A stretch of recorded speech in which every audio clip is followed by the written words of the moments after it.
All right, you've seen, likely, more deer near roads over the last few weeks. That is to be expected. The Tennessee Wildlife Resources Agency says more deer are roaming about because it is mating season.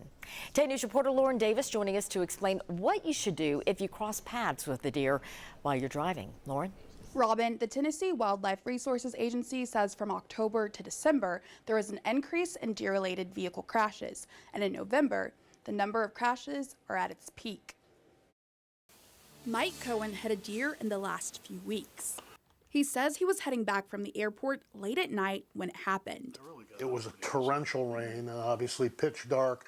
And at the very last second, I saw this deer leaping in front of me and I just kind of gripped the wheel even harder. And the deer's head hit the windshield right in front of me. He says he called 911 and continued to drive home carefully. Once he got home, he says he saw the damage on his car.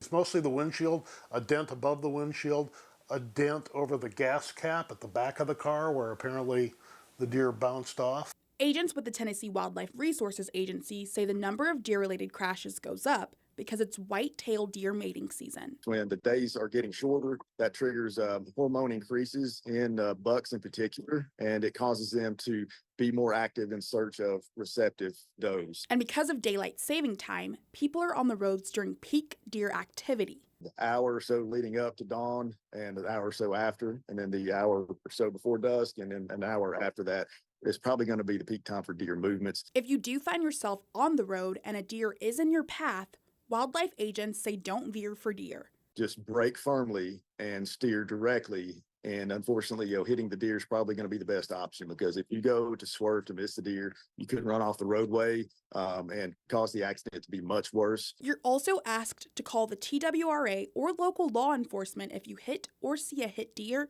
on the side of the road. That spokesperson says deer are usually traveling in herds, so if you see one deer run out into the road, keep your eyes peeled for others. Robin? Good information to pass along. Lauren, thank you very much.